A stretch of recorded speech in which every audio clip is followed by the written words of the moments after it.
Gloire à Dieu, alléluia, gloire à Dieu. Nous bénissons le Seigneur pour le souffle de vie qu'il ne cesse de nous accorder en ce jour. Bienvenue à une minute de prière de ce dimanche 15 juin 2025. Aujourd'hui, le Seigneur a mis en mon cœur le désir de partager avec vous ce passage de Marc chapitre 7, le verset 35 que je lis, au nom de notre Seigneur Jésus-Christ. Aussitôt, ses oreilles s'ouvrirent, sa langue se délia et il parla très bien. Aussitôt, ses oreilles s'ouvrirent, sa langue se délia et il parla très bien. Alléluia. On amena à Jésus un sourd qui avait de la difficulté à parler, en lui demandant de lui imposer les mains. Jésus le prit à part, loin de la foule, pour qu'il soit à l'abri de la curiosité du public.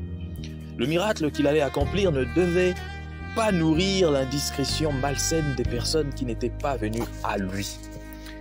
Il mit ses doigts bénis dans les oreilles fermées du sourd et de sa propre salive toucha sa langue. Il s'identifia ainsi à cet homme et lui communiqua sa puissance de vie.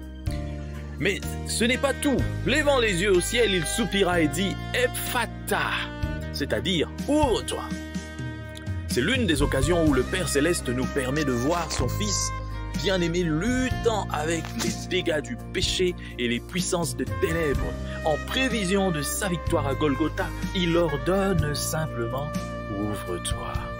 Et les oreilles du sourd furent ouvertes et sa langue déliée.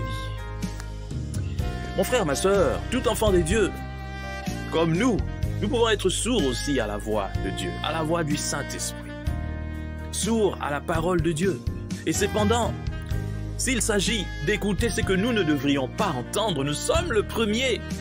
Nous aimons beaucoup écouter les nouvelles du monde, des tels artistes, des telles stars du football et puis de je ne sais pas quoi.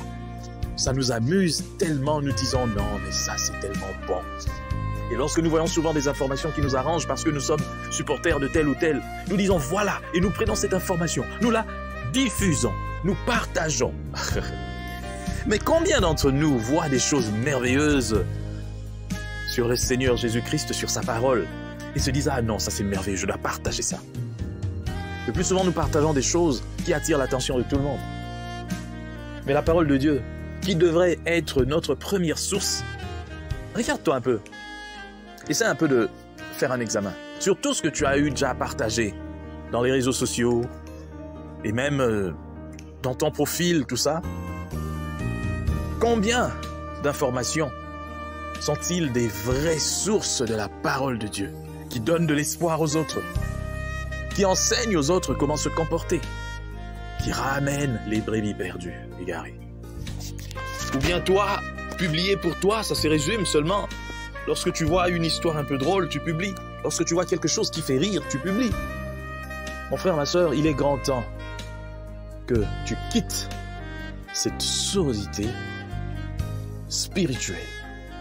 Je veux dire maintenant, comme a dit le Seigneur Jésus-Christ, un seul mot, afin que tes oreilles spirituelles soient ouvertes et connectées aux vraies réalités spirituelles, pour que tu sois un communicateur, une communicatrice de la grâce de Dieu et de son salut.